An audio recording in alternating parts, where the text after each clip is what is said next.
हे viewers, welcome.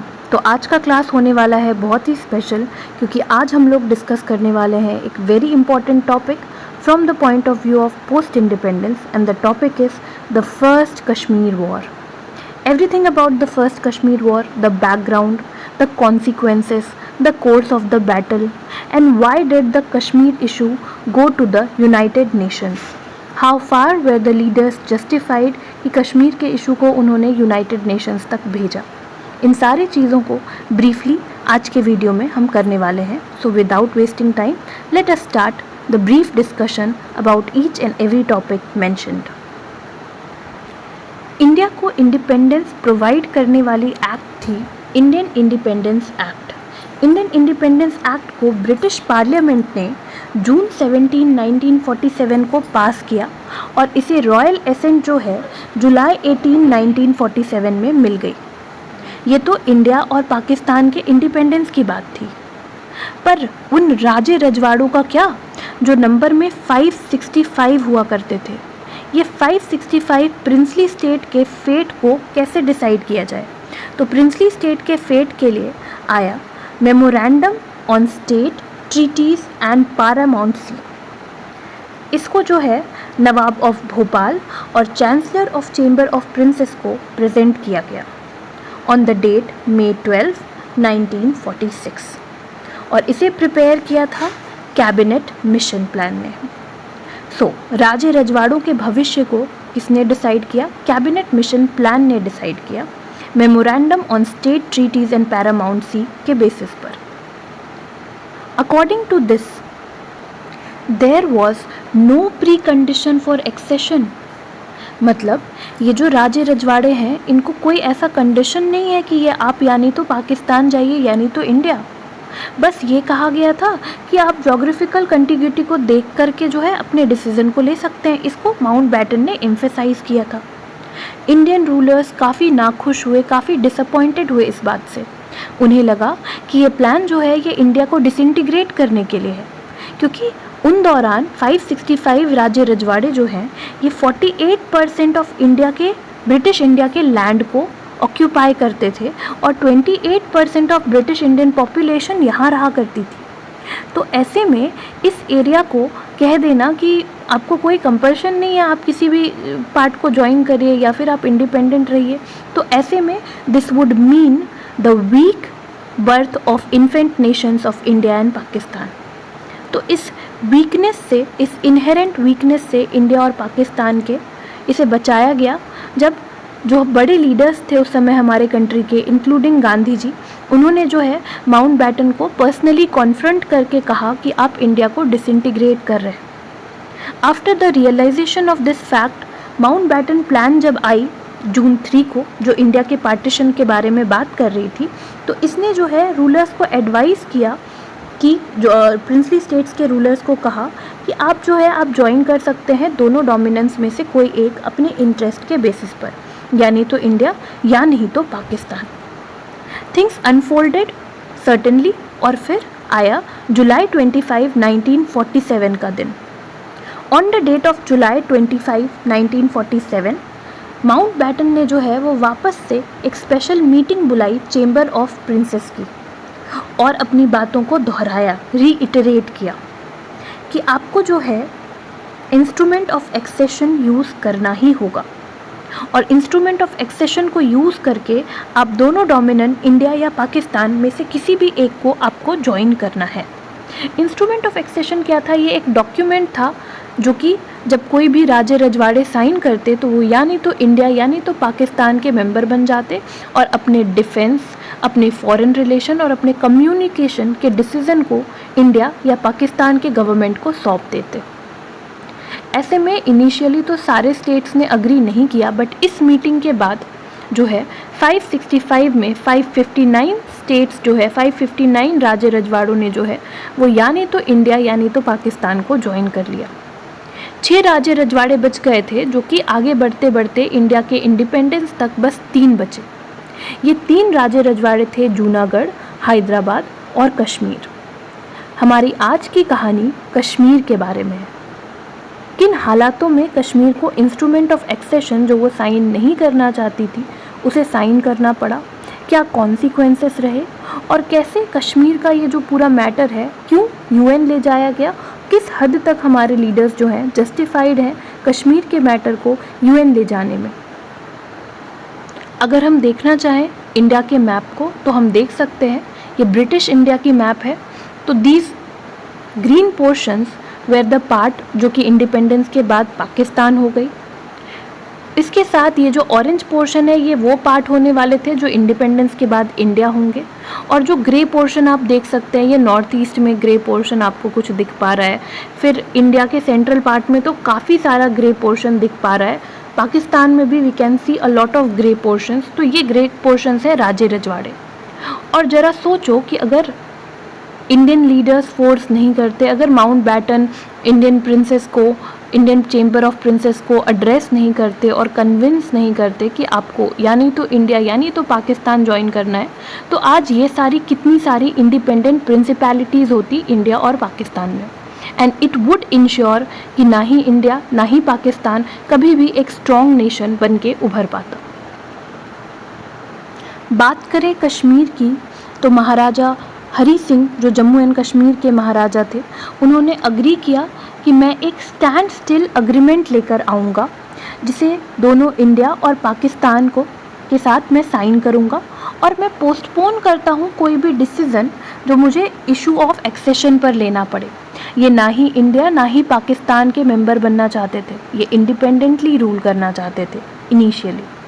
ऐसे में क्या होता है, 12 अगस्त 1947 में महाराजा जो है वो टेलीग्राम इंडिया और पाकिस्तान भेजते हैं एक ऑफ़र देते हुए स्टैंड स्टिल अग्रीमेंट की। लेकिन ये स्टैंड स्टिल अग्रीमेंट जो है महाराजा के साथ बस पाकिस्तान ने साइन किया था, इंडिया ने नहीं। इंडिया ने पहला अग्रीमेंट जो महाराजा के साथ साइन किया वॉज दैट जब महाराजा ने इंडियन यूनियन को ज्वाइन किया 26 अक्टूबर 1947 में through the instrument of accession. यहाँ क्या हो रहा था, एक तरफ तो कुछ ये हालात थे कश्मीर में, जबकि Punjab north western frontier province में काफ़ी बुरी बदतर हालात थी। कोऑर्डियल रिलेशन जो है इंडिया और पाकिस्तान के बीच में वो काफ़ी भयावह होती जा रही थी। रेशियल अनरेस्ट जो है वो अगस्त में ही इंडिपेंडेंस के पहले ही शुरू हो गया और इंडिपेंडेंस के बाद तक कंटिन्यू रहा पूरे के पूरे पंजाब में। अगर ऐसे देखें east Punjab and west Punjab was falling in Pakistan, east Punjab was falling in India. West Punjab के साथ साथ नॉर्थ वेस्टर्न फ्रंटियर प्रोविंस, ये जो दो एरिया हैं यहाँ पर जो भी हिंदू और सिख थे इनको काफ़ी ज़्यादा प्रताड़ना हुई, इनको मार दिया जा रहा था, वुमेन को किडनैप कर लिया जा रहा था। और सिमिलर फेट था ईस्ट पंजाब में मुस्लिम्स का। ऐसे में क्या हुआ, मैसिव नंबर्स में ये जो मुस्लिम्स हैं और हिंदूज़ हैं ये एक कंट्री से दूसरे कंट्री आ जा रहे थे। पाकिस्तान से हिंदू और सिख इंडिया आ रहे थे, इंडिया से मुसलमान जो है वो पाकिस्तान जा रहे थे। विक्टिम्स जो इधर साइड में थे उन्होंने इनिशियली जो है कश्मीर को एक रेफ्यूजी की तरह यूज़ किया। मुस्लिम माइग्रेंट्स जो कि कश्मीर जा रहे थे और हिंदू माइग्रेंट्स जो कि कश्मीर हिंदू माइग्रेंट्स भी जा रहे थे और कश्मीर के थ्रू वो इंडिया आ रहे थे और मुस्लिम माइग्रेंट्स कश्मीर के थ्रू पाकिस्तान जा रहे थे। तो उन्होंने कश्मीर को एक कॉरिडोर की तरह यूज़ किया। पर यहाँ पर एक कैच आता है, ये जो रेफ्यूजीज़ थे इन्होंने क्या किया, इन्होंने जो है अपने को रिलीजनिस्ट को अपनी स्टोरीज़ बताई सफरिंग्स की। अगर कोई मुस्लिम है तो वो बताता है कि वो ईस्ट पंजाब में उसे कितना कुछ सफ़र करना पड़ा जिस वजह से वो ईस्ट पंजाब को वेकेट करके वापस पाकिस्तान जा रहा है। वैसे ही कोई हिंदू और सिख है तो वो बताएंगे अपने सफरिंग्स, अपने प्रताड़ना के बारे में जो उनको वेस्ट पंजाब में या फिर नॉर्थ वेस्टर्न फ्रंटियर प्रोविंस में सहना पड़ा। ऐसे में उनके को रिलीजनिस्ट जो कश्मीर में ठीक ठाक तरीके से फिर भी रह रहे थे उनमें एक वेंजियंस आ जाएगी, बदले की भावना आ जाएगी और ऐसे में कश्मीर में थोड़े कम्युनल लाइंस पर वॉर भी होगी। ऐसे में पहली इवेंट जो हमारे अटेंशन को ग्रैब करती है इज़ द पूंछ अपराइजिंग। पूंछ जो है वो एक इंटरनल जागीर है जो ऑटोनॉमस प्रिंसिपैलिटी है कश्मीर की ही, और महाराजा हरी सिंह के ही फैमिली से एक ऑल्टरनेटिव लाइन है जो यहाँ पर रूल करती है। ये एक मैटर ऑफ कोइंसिडेंस है कि पूंछ में जो लैंडलॉर्ड्स हैं वो हिंदू हैं रिलीजन से, और जो पैस्टोरलिस्ट हैं वो मुसलमान हैं। और जब इंडिया और पाकिस्तान में लोग जो है आ जा रहे हैं, कश्मीर को एज अ कॉरिडोर यूज़ कर रहे हैं, तो पूंछ के लोग भी सुन पा रहे हैं कि कैसे वेस्ट पाकिस्तान में हिंदू और सिखों के साथ बुरा हुआ और ईस्ट पाकिस्तान में मुसलमानों के साथ बुरा हुआ। तो वेंजियंस में यहाँ के भी लोग हैं। तो पूंछ में क्या होता है कि वैसे भी मुस्लिम लोग जो है वो काफ़ी सफ़र कर रहे थे, क्योंकि मुस्लिम्स जो हैं वो पैस्टोरलिस्ट हैं और उनके पास बहुत छोटी लैंड होल्डिंग्स हैं और उनको काफ़ी ज़्यादा टैक्स देना पड़ता है। ऐसे में वो 1905 से ही अपने दुखों को सुना रहे हैं, अपने ग्रीवांसेस को ब्रिंग आउट कर रहे हैं। उन्होंने जो है कैंपेन भी किया है कि पूंछ को जो है वो कश्मीर से हटा के पंजाब प्रोविंस में ऐड कर दो ब्रिटिश इंडिया के। 1938 में जो है नोटेबल डिस्टर्बेंस अकर होती है रिलीजियस रीजंस की वजह से। तो एक बार ऑलरेडी रिलीजियस रीजंस की वजह से नोटेबल डिस्टर्बेंस हो चुकी है। इनिशियली रीजन इकोनॉमिक ही है कि हिंदू लैंडलॉर्ड्स हैं और मुस्लिम पीजेंट्स हैं, बट बात है पीजेंट्स वर्सेस लैंडलॉर्ड की, कि पीजेंट्स इतना टैक्स नहीं देंगे लैंडलॉर्ड्स को। लेकिन बाद में क्योंकि सारे पैस्टोरलिस्ट जो हैं वो मुसलमान हैं और सारे लैंड होल्डर्स जो हैं वो हिंदू हैं, लैंडलॉर्ड्स हिंदू हैं, तो इसे एक रिलीजियस टिंज मिल जाता है। और रिलीजियस टिंज इतना ख़ास मिलता है कि सेटलमेंट जो है वो तभी पहुंचा जा सकता है जब एक स्टेट ट्रूप की गैरिसन यहाँ लैंड करती है और वो लॉ एंड ऑर्डर मेंटेन करने के लिए इंटरवीन करती है। इन हालातों में जब वापस से पंजाब इंसिडेंट होता है, पंजाब रिबेलियन जो है वो एक काइंड ऑफ आग की तरह सुलगती है और कश्मीर में उसकी कहानियाँ फैलती है, तो वापस से थोड़ा रिलीजियस फर्वर जो है वो स्ट्रॉन्ग हो जाता है। And to make the situations even worse, जो पूंछ के राजा हैं राजा जगत देव सिंह, उनकी डेथ हो जाती है इन 1940। ऐसे में महाराजा हरि सिंह जो है वो राजा जगत देव सिंह के माइनर सन की कंटिंजेंट के तरह, के गार्जियन के तरह शिव रतन देव सिंह को अपॉइंट करते हैं और इस अपॉर्चुनिटी को यूज़ करते हैं। पूंछ जिसमें सेपरेटिस्ट टेंडेंसी थी, जो कश्मीर से सेपरेट होने की कोशिश कर रहा था, पंजाब में ऐड होने की कोशिश कर रहा था, उसे इंटीग्रेट करने में जम्मू एंड कश्मीर की तरफ। फाइनली जो है पूंछ जो है वो जम्मू एंड कश्मीर में इंटीग्रेट हो जाता है और पूंछ जो है वो जम्मू के प्रोविंस में ऐड हो जाता है। इससे क्या होता है, पूंछ ने जो पहले एक ऑटोनॉमी इंजॉय किया हुआ था वो उससे छिन जाता है और पूंछ की जो प्रजा है उनको काफ़ी ज़्यादा टैक्स देना पड़ता है।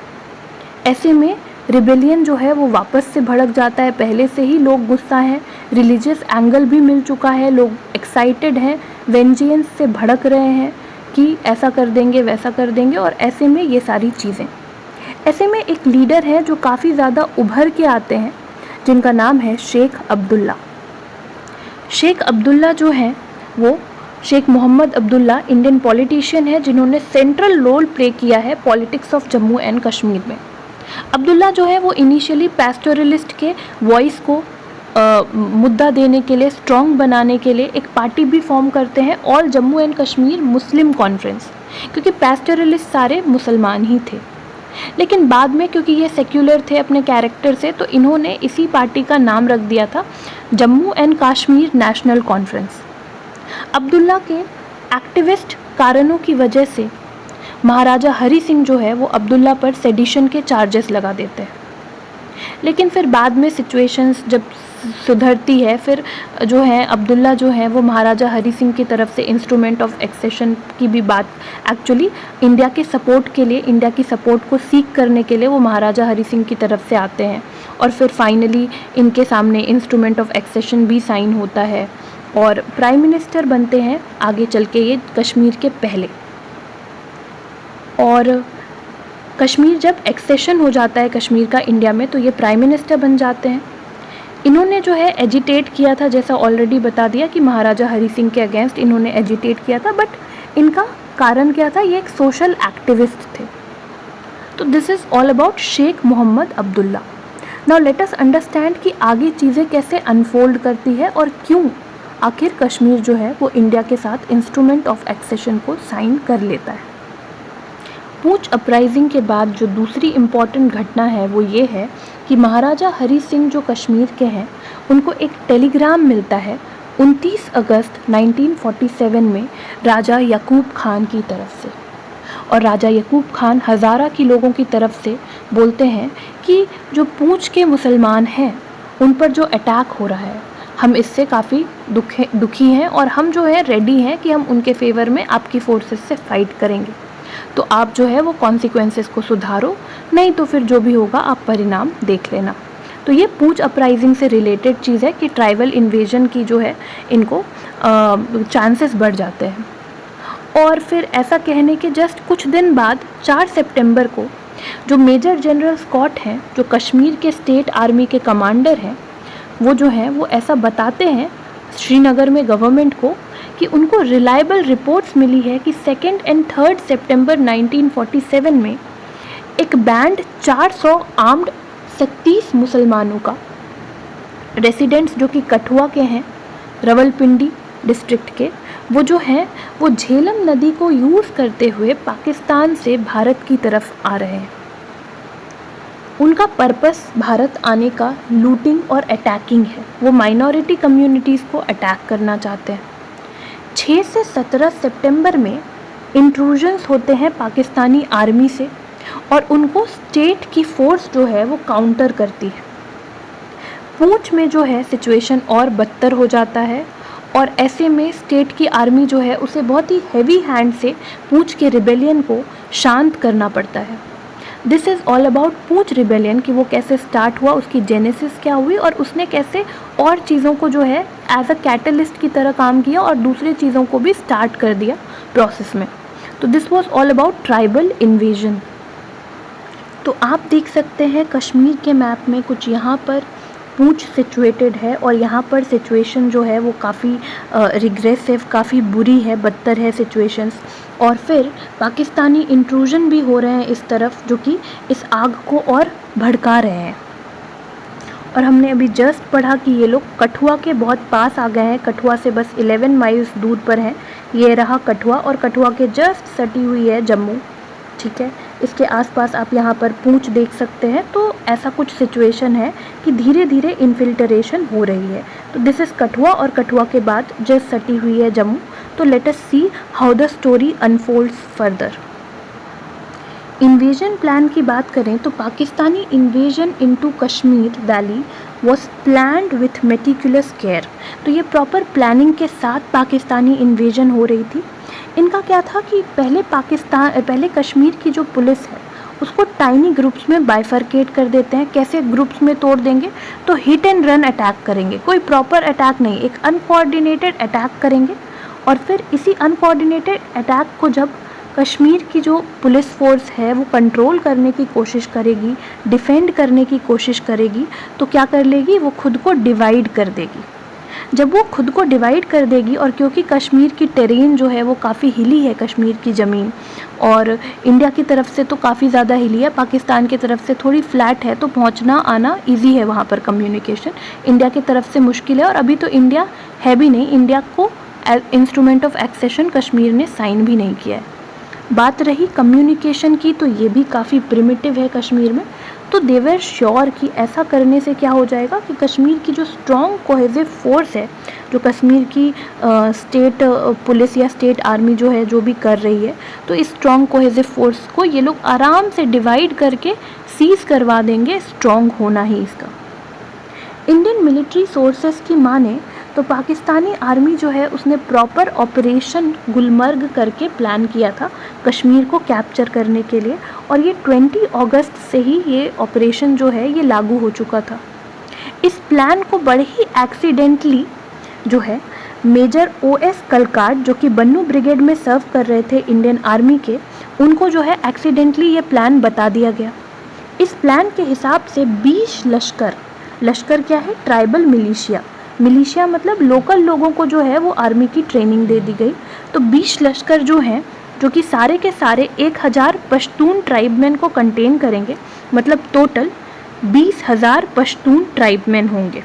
इनको जो है रिक्रूट किया जाएगा अलग अलग पश्तून ट्राइब्स से, जो अलग अलग जगह पे होंगे, अलग अलग हेडक्वार्टर से, जैसे बन्नू, वन्ना, पेशावर, कोहाट, ठाल, नौशेरा, इन सारे जगह के पश्तून ट्राइब से ट्राइबल मैन बनाए जाएंगे, 20 लश्कर बनाए जाएंगे 20,000 लोगों के, और फर्स्ट वीक ऑफ सितंबर तक जो है ये इनको कलेक्ट कर लिया जाएगा। और फिर ये जो है ये एबोटाबाद से 18 अक्टूबर एबोटाबाद पहुंच जाएंगे और वहाँ से वो जो हैं वो 22 अक्टूबर तक जम्मू एंड कश्मीर को क्रॉस कर लेंगे। इसके बाद 10 लश्कर जो है वो मुजफ्फरबाद होते हुए कश्मीर वैली में घुसेंगे और वहाँ अटैक करेंगे, और बाकी 10 लश्कर जो हैं वो पूंछ, भिम्बेर और रावलकोट से जो है रिबेल्स को अपने साथ मिला लेंगे और फिर जम्मू की तरफ बढ़ेंगे जो कि हिंदू मेजॉरिटी एरिया है। डिटेल अरेंजमेंट भी इन प्लान्स के जो हैं और मिलिट्री लीडरशिप कैसी होगी वो सारी चीज़ें जो है वो ऑपरेशन गुलमर्ग में डिसाइडेड थी। ये क्राइसिस की सिचुएशन जो जम्मू एंड कश्मीर में इरप्ट हो गई थी, इससे महाराजा हरी सिंह जो है वो काफ़ी भौचक्का हो गए और उन्होंने इंडियन गवर्नमेंट को रिक्वेस्ट किया कि वो कश्मीर को in time of need help करे। इंडियन गवर्नमेंट जो कि एक क्लोज वॉच रख रही थी सारे डेवलपमेंट पर, तो 24 अक्टूबर 1947 को गवर्नमेंट ऑफ इंडिया ने पहला न्यूज़ रिसीव किया कश्मीर के इन्वेजन के बारे में। सेम नाइट पर 11 बजे क्या होता है, एक अर्जेंट रिक्वेस्ट हमें रिसीव किया जाता है महाराजा हरी सिंह की तरफ से, जो कि स्पेसिफिकली रिक्वेस्ट करते हैं इंडियन गवर्नमेंट को कि आप इंडियन ट्रूप्स को भेजो कश्मीर में ताकि कश्मीर को इन्वेडर्स से बचाया जा सके। डिफेंस कमेटी जो है कैबिनेट की वो डिस्कस करती है इस मैटर को, अर्जेंट प्लीज़ पर कश्मीर के बात करती है, और जो लीडर शेख अब्दुल्ला हैं जो कि आए हुए हैं महाराजा हरी सिंह की तरफ से, बाद में जो है दे यूनाइट, महाराजा हरी सिंह और शेख अब्दुल्ला यूनाइट कर जाते हैं, तो वो शेख अब्दुल्ला को भेजते हैं इंडिया से रिक्वेस्ट करने के लिए मिलिट्री असिस्टेंस। तो जब शेख अब्दुल्ला इंडिया से मिलिट्री असिस्टेंस रिक्वेस्ट करने के लिए आते हैं कश्मीर के बेसिस पर, बहुत सारे राउंड ऑफ डिस्कशन के बाद जो है ये डिसाइड किया जाता है कि कश्मीर को इंडिया तभी हेल्प करेगी जब कश्मीर जो है वो फॉर्मली इंडिया को एक्सीड कर जाए।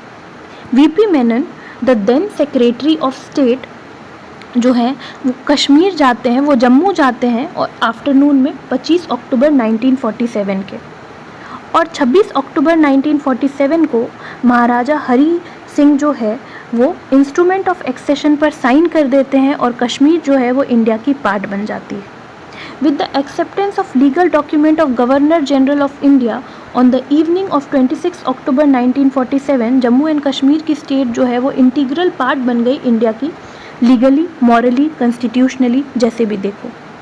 एक बार जब जम्मू एंड कश्मीर इंडिया की लीगल पार्ट बन गई है तो अब पाकिस्तान की स्टैंस ये होनी चाहिए कि क्योंकि कश्मीर ने इंस्ट्रूमेंट ऑफ एक्सेशन साइन कर दिया है और अब वो इंडिया की पार्ट बन गई है, तो पाकिस्तान को अपने इन्वेडिंग फोर्सेस को स्टॉप करना था।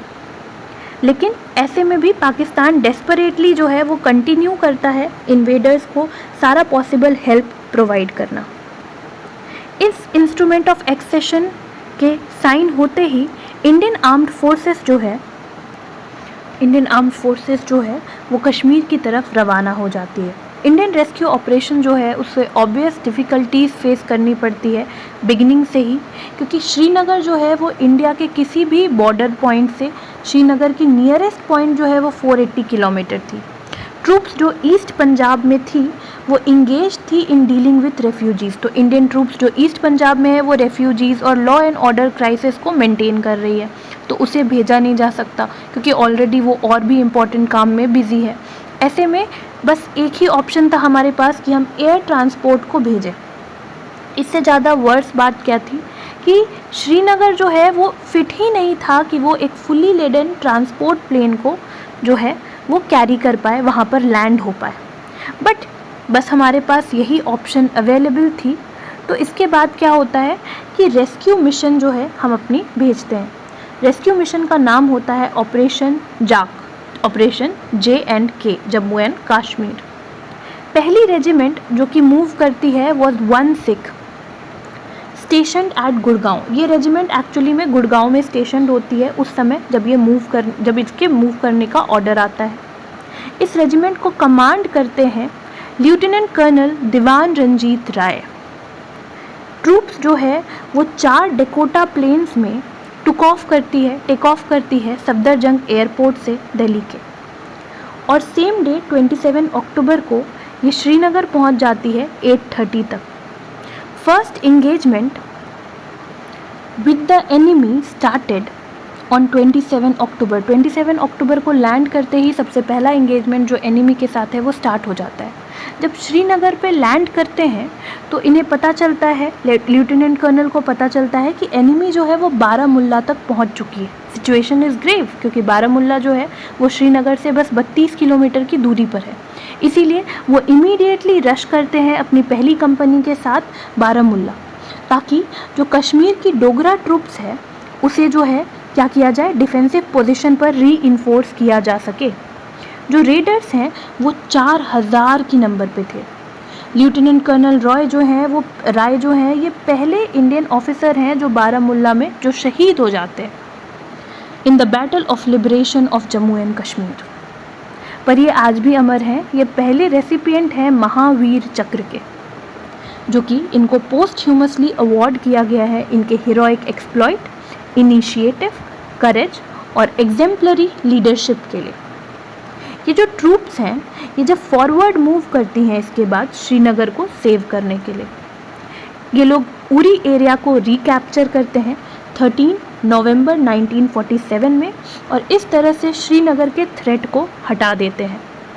इन्वेडर्स जो हैं वो काफ़ी ज़्यादा कंसिडरेबल स्ट्रेच ऑफ टेरिटरी को जो है वो पाकिस्तान के बॉर्डर से जितनी भी सटी हुई टेरिटरी थी उसे जो है इन्होंने क्या कर लिया था, सीज कर लिया था इन्वेडर्स ने। और ये जो है ये इतने स्लो क्यों थे जब ये इतने पास थे? तो इसका कारण बस एक था कि ये रास्ते में जो है बस इन्वेड करते हुए नहीं जा रहे थे, ये जो है ये रेप, लूट और प्लंडर मचाते हुए जा रहे थे। इनके लस्ट और ग्रीड ने इंडिया को एक एडवांटेज प्रोवाइड किया, जिस वजह से इनकी मोमेंटम जो है वो काफ़ी स्लो थी। तो इंडियन फोर्सेस को ये टाइम मिला कि हम जो है इंस्ट्रूमेंट ऑफ एक्सेशन साइन करवा सकें और उसके बाद कश्मीर को रवाना हो सके। कुछ सिग्निफिकेंट बैटल्स जो कि जम्मू एंड कश्मीर में होती है, that was battle of Badgam, capture and recapture of Jhangar, battle of Naushera, advance of Tithwal, relief in Poonch, the fight of Chhamb to Tithwal. So Poonch crisis के बाद ट्राइबल इन्वेजन के बाद क्या होता है, ये लोग तिथिवल और इन सारे एरियाज़ को ये लोग कैप्चर कर चुके हैं, उरी को कैप्चर कर चुके हैं, पूंछ में ये लोग जो है एक्टिव हो रहे हैं धीरे धीरे। तो ऐसे में क्या होता है, ये उरी को कैप्चर करने के बाद ये लोग धीरे धीरे जो है वो बारामुल्ला मूव कर रहे हैं, और ये सिचुएशन यहाँ पर काफ़ी ग्रेव हो गया है। 22 अक्टूबर को ये लोग बारामुल्ला पहुंच चुके हैं, और 27 अक्टूबर को इंडियन फोर्सेस जो है वो श्रीनगर में अराइव करती है और रश करती है श्रीनगर के प्रोटेक्शन के लिए, क्योंकि ये लोग बारामुल्ला तो कैप्चर कर ही चुके हैं। और बारामुल्ला के साथ साथ आप ये देख सकते हैं, this is Leh and this is Srinagar, और लेह और श्रीनगर को कनेक्ट क्या करता है, तो यहाँ पर एक पास बनी हुई है। Let me zoom it for you so that you can understand it better. So Leh और श्रीनगर में क्या है कि एक पास बनी हुई है, आप अगर ध्यान से देखें तो, let me bring that area for view. So ठीक है, so we are considering this. तो ये जो है this is Leh and this is Srinagar and this is connected together by this one. ये पास जो है this is called Zojila pass. तो इस पास पर भी जो है इंट्रूडर्स ने क्या कर लिया है, अपना कब्ज़ा जमा लिया है। तो बारामुल्ला में ये ऑलरेडी हैं और इस पास पर कब्ज़ा जमा लिया है, तो ये बस कुछ कदम दूर हैं श्रीनगर तक पहुंचने के लिए। इनकी लस्ट और इनके ग्रीड की वजह से बस ये श्रीनगर तक नहीं पहुंच पाए, वरना काफ़ी ईजिली श्रीनगर ये पहुंच चुके होते। But thanks to the luck और द फॉर्चून्स कि ये वहाँ तक नहीं पहुँचे, और सही समय पर इंडियन आर्मी जो है वो इन्वेड करके श्रीनगर को सेव कर लेती है। उसके बाद बाकी एरियाज़ जैसे कि उरी, जोजिला पास, पूंछ, रजौन, नौशेरा, इन सबको क्या करती है, फ्री करने की कोशिश करती है। कंक्लूजन कुछ ऐसे होता है बैटल का कि जो इंडियन आर्मी है वो बहुत ही एक्सप्लोसिव सिचुएशन में कश्मीर पहुंचती है, वहाँ के सिचुएशन को रीस्टोर करती है, श्रीनगर को सेव करती है और लॉस्ट टेरिटरीज़ को रीगेन करने की कोशिश करती है। उसके बाद जो है ये रोड ऑपरेशंस चलते रहता है।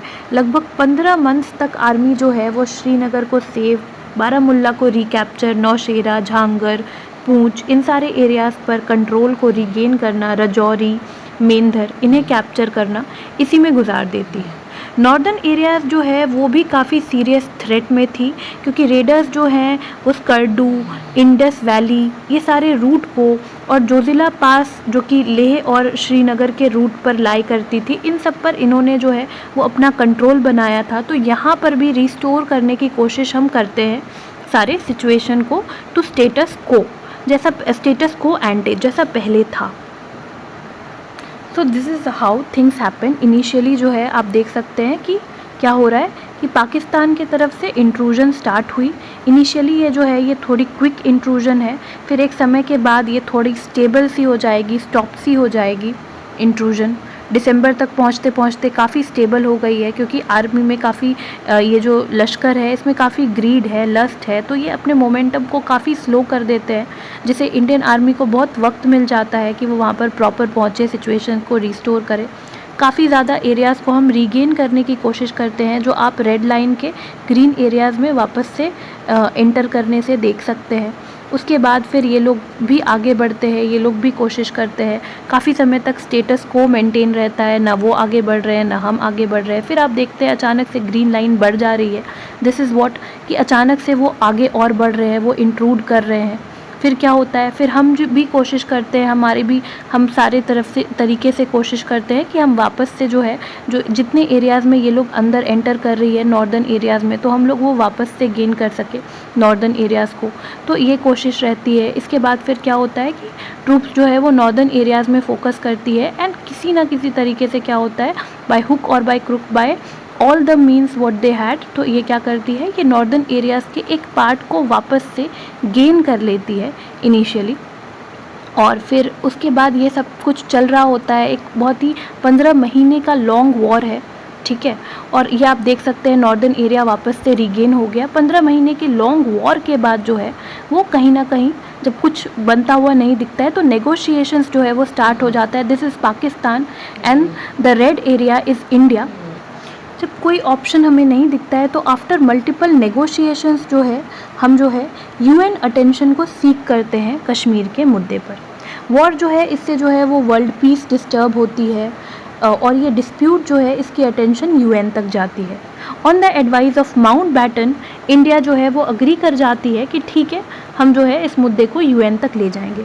यूनाइटेड नेशन की जो सिक्योरिटी काउंसिल है उसने कहा कि सीज़ फायर लगाओ। 1949 में दोनों ही कंट्री अग्री कर जाती है कि सीज़ फायर हो जाएगा, और फिर इस्टेब्लिश करती है एक line with Pakistan controlling on one side and India on the other. ये लाइन आप देख सकते हैं, दिस इज़ द लाइन जिसकी बात हो रही है।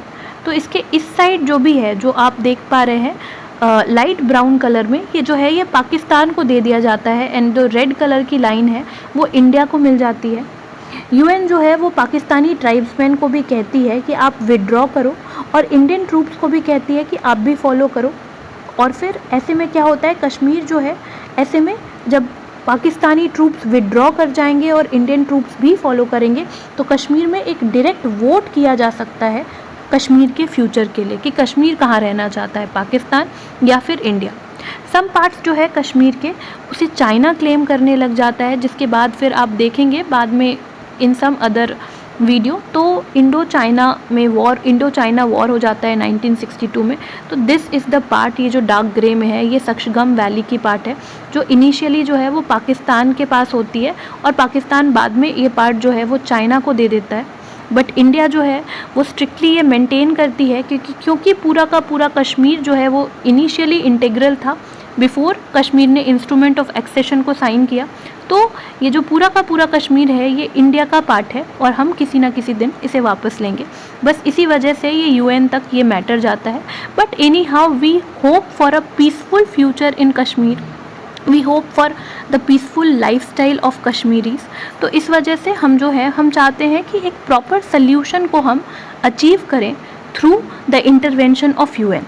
अब ये मैटर जो यूएन तक गया, इसे बहुत सारे लेवल्स पर काफ़ी क्रिटिसाइज़ किया जाता है कि जब इंडिया जो है वो जीत रही थी तो इंडिया ने क्यों नहीं आगे भी वॉर कंटिन्यू रखा, हमने सीज़ फायर क्यों कर दिया और यूएन के भरोसे क्यों बैठे रहे, क्यों नहीं पूरा का पूरा कश्मीर को वापस से खुद ही से लड़ के ले लिया। तो late us understand the analytics of this particular topic कि क्या यूएन तक जाना गलत था, क्या हमारे लिए ये डिसएडवांटेजेस हो गया, या फिर उस समय के सिचुएशन के हिसाब से सही था, कहीं से भी जस्टिफाइड है क्या। Let us understand this in a bit detail. So अगर हम शुरुआत से देखें तो पाकिस्तान ने कश्मीर को अटैक किया 1947 में अक्टूबर के, और महाराजा जो है उन्होंने 26 अक्टूबर को इंस्ट्रूमेंट ऑफ एक्सेशन को साइन कर लिया। 27 अक्टूबर को इंडिया जो है, इंडियन ट्रूप्स जो है वो लैंड कर गई और war began immediately. Couple of months के बाद जो है ब्रूटली कोल्ड माउंटेन्स में, जो कि कश्मीर जिसको हैबिचुअल नहीं थी न्यूली मेड इंडियन आर्मी, तो नेहरू जो है उन्होंने फाइनली जो है यूएन की हेल्प ली जनवरी 1948 में, और उनका एक फेयरली स्ट्रॉन्ग केस था वहाँ पर। यूएन जो है then took a sweet 8 months and then brought a resolution. UN ने 8 महीने लिए, जनवरी में नेहरू ने अपील किया, यूएन ने 8 महीने लिए, और फिर अगस्त 1948 में यूएन एक रिजोल्यूशन लेकर आती है। वॉर जो है वो तब तक भी ख़त्म नहीं हुआ था। इंडिया और पाकिस्तान वो इमीडिएटली इस रिजोल्यूशन को जो यूएन लेकर आई है इसे अग्री नहीं करती है, and they kept fighting for some time. By November जो है वो ट्रूप्स जो है वो काफ़ी ज़्यादा थक चुकी थी, वन ईयर प्लस जो है वो वॉर कंटिन्यू हो चुका है। और सेकेंड बात क्या थी कि विंटर आ रही है, winter and that also in the Kashmir region. तो ऐसे में क्या होता है, साथ साथ जो है इंडिया के एम्यूनिशंस जो है वो कम हो रहे थे, क्योंकि बस कश्मीर में ही हम नहीं लड़ रहे थे, साथ साथ हम हैदराबाद में भी लड़ रहे थे, which we will do in some other video. Hyderabad की साइज़ काफ़ी लार्ज थी, हैदराबाद के निज़ाम जो है वो काफ़ी रिच थे, और हैदराबाद के निज़ाम जो है वो भी इंडिपेंडेंट रहना चाहते थे। नॉर्थ ईस्ट में हम मणिपुर वाले केस को भी सॉल्व कर रहे थे। Manipur and other parts still had not joined India and the leaders were busy making sure that they don't go independent. There was तो हम चाह रहे थे कि मणिपुर और नॉर्थ ईस्ट भी जो है वो इंडिया की पार्ट बने, इंडिपेंडेंट ना बन जाए। एग्जैक्टली सेम सिचुएशन था वहाँ भी। तो जो है रीसेटलमेंट जो है वो अलग अलग फॉर्म्स में होते जा रहा था। इसके साथ साथ to make the situation worst, Mahatma Gandhi की भी असैसिनेशन हो जाती है बाय नाथूराम गोडसे, और कॉन्स्टिट्यूशन जो है वो वहाँ पर जो है वो एक अलग ही ट्रैक पर जा रहा है। तो काफ़ी तरह से इंडिया जो है वो काफ़ी सारे फ्रंट्स पर लड़ रही है, इमोशनल फ्रंट पर लड़ रही है, और फिज़िकल फ्रंट पर भी आप कह सकते हैं कि नॉर्थ ईस्ट में लड़ रही है, साउथ में हैदराबाद, पंजाब में वेस्ट में पंजाब है, और नॉर्थ में कश्मीर। तो चारों तरफ से इंडिया जो है उलझी हुई है वॉर्स में, और बहुत सारे आफ्टर मैथ पे वॉर के। तो हम अगर ज़रा लॉजिक लगाकर सोचें तो नेहरू और पटेल कितने सारे चीज़ों पर फोकस कर सकते थे, यहाँ पर एक चीज़ की बात नहीं है। तो नेहरू और पटेल कितने सारे चीज़ों पर फोकस करते। It was a total chaos they had to deal with. तो हमारे प्राइम मिनिस्टर और हमारे होम मिनिस्टर को एक टोटल क्योस से डील करना पड़ रहा था, बहुत अशांति थी, और इन्हीं के ऊपर जो है वो सारी रिस्पॉन्सिबिलिटीज़ थी, बिकॉज दे वर लीडिंग। और हिस्ट्री में दुनिया के हम लोग देख पाए हैं कि इतनी सारी रिस्पॉन्सिबिलिटीज़, इतनी सारी टेरिटरी, इतना ज़्यादा पॉपुलेशन, जो कि इंडिया जो है वो 7th of the world population, total world population जो है वो 7th of the world population India में लाई करती थी। ऐसे में साथ साथ माउंटेन टेरिटरीज़ है, जो कि मतलब आप समझ सकते हैं कि कितना क्योटिक सिचुएशन है। तो यहाँ पर क्रिटिसाइज़ करना बहुत आसान है, and to walk in the shoes of the person is very difficult.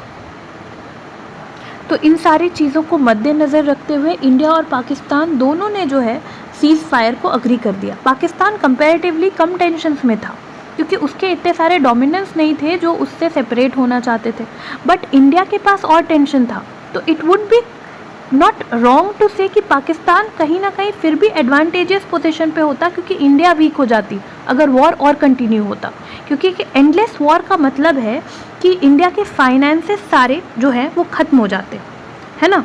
और ऐसे में फिर इंडिया में जो है वो सिविल वॉर के भी आसार थे, जो ऑलरेडी हम लोग पंजाब के केस में देख पा रहे हैं।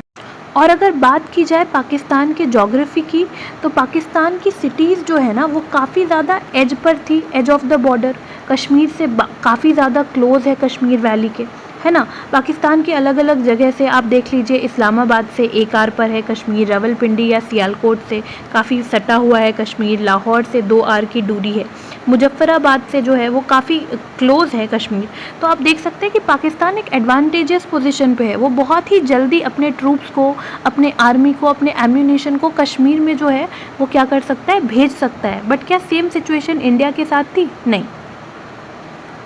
साथ साथ पाकिस्तान की जो टेरेन है ये मोस्टली जो है ये फ्लैट है, तो पाकिस्तान की टेरेन फ्लैट है इसलिए उनका आना और इजी हो जाता। जबकि इंडियन सिटीज़ की बात की जाए तो सबसे पहले तो ये काफ़ी दूर है कश्मीर के वैलीज़ से, तो 18+ आवर्स लगता है अगर आप ड्राइव करते हुए कश्मीर जाते तो न्यू दिल्ली से। इसके साथ साथ जो है इंडिया के साइड से आप देखेंगे तो काफ़ी माउंटेनियस है टेरेन, तो टेरेन भी काफ़ी डिफ़िकल्ट है, जिस वजह से फ्लैट लैंड के कंपैरिजन में आप अगर माउंटेनियस लैंड बनाएं तो और ज़्यादा टाइम कंज्यूमिंग है वहाँ रीच करना। तो इंडिया का fighting a far tougher battle than Pakistan, तो इंडिया जो है वो काफ़ी टफ बैटल फाइट कर रहा था पाकिस्तान के कंपैरिजन में, एटलीस्ट इन कश्मीर। पाकिस्तान जो है वो काफ़ी डेस्परेट था कि वो प्रोटेक्ट कर सके मेजर सिटीज़ को whose security would be compromised if India took all of Kashmir. Pakistan जो है इसको पता था कि इंडिया के मेजर सिटीज़ की सिक्योरिटी जो है वो ईज़िली कॉम्प्रोमाइज़ हो जाएगी अगर इंडिया जो है वो सारा का सारा ध्यान कश्मीर की तरफ लगाए, क्योंकि ऑलरेडी चारों फ्रंट से अभी भी इंडिया जो है वो क्योस में ही थी।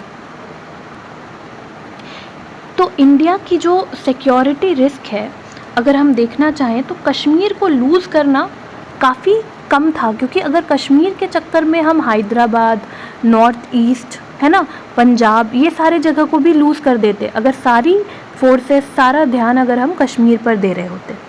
तो अनलाइक इंडिया, पाकिस्तान जो है वो आराम से अफोर्ड कर सकता था, क्योंकि पाकिस्तान अपने पूरी की पूरी मिलिट्री एनर्जी को कश्मीर पर लगाए रख सकता था, क्योंकि कश्मीर ही एकमात्र बैटल थी जो पाकिस्तान लड़ रहा था।